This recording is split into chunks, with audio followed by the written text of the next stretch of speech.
La cathédrale Notre-Dame, c'est un chantier, on va dire, permanent et j'y ai déjà travaillé pas mal de fois. C'est un monument que je connais bien et de participer à la suite des travaux suite à l'incendie me tenait à cœur. Je m'appelle Nathalie Pruat, je suis conservateur-restaurateur d'œuvres d'art, spécialité sculpture. J'exerce depuis une trentaine d'années.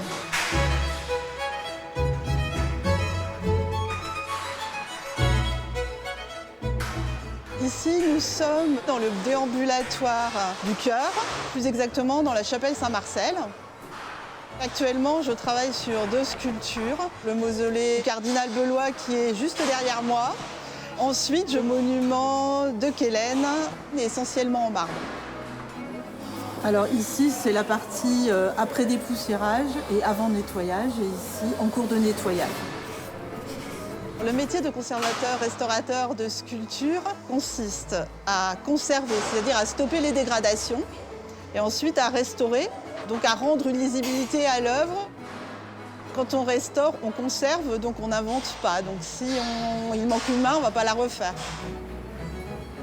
En ce qui concerne le mausolée du cardinal Belois, l'œuvre a subi certainement un nettoyage un peu dur à l'acide, comme on le faisait souvent au XIXe siècle. Ce traitement a quand même endommagé la sculpture. Il n'y a plus cette couche de poli, de protection qui a été voulue au départ. Le marbre est à nu, toutes les taches sont restées incrustées dans la porosité. Et on ne peut pas remettre, on peut ou repolir, mais on n'intervient quand même pas à ce point, ça c'est trop interventionniste. On ne va pas repolir le marbre. Par contre, on peut mettre une couche de protection à base de cire. Sur l'autre monument, c'est plus simple. Les problèmes majeurs sont les coulures de cire. Les pèlerins viennent poser des cierges et qui fondent et qui coulent un peu partout. Et donc c'est plutôt toute cette cire qui est prise dans la dentelle qu'il va falloir nettoyer. On peut remarquer ici la main qui n'est pas du tout nettoyée encore, mais qui a été polie par le passage des mains des pèlerins qui touchaient la main de l'archevêque. Pour être restaurateur, il faut être passionné, il faut beaucoup de patience. Il faut être humble par rapport à l'œuvre sur laquelle on va travailler. Surtout, il faut respecter l'œuvre, garder son intégrité, pas vouloir ajouter quelque chose de sa personne sur l'œuvre.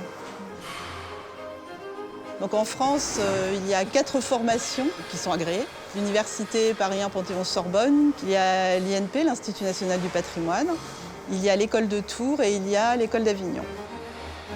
Le conseil que je donnerais pour être restaurateur, c'est d'effectuer beaucoup de stages, se former dans des institutions. Donc on peut leur parler de cas particuliers qu'ils ne verront pas forcément dans le cas de leurs études. Ce chantier représente une aventure commune de plein de corps de métier pour arriver à un but, remettre la cathédrale debout.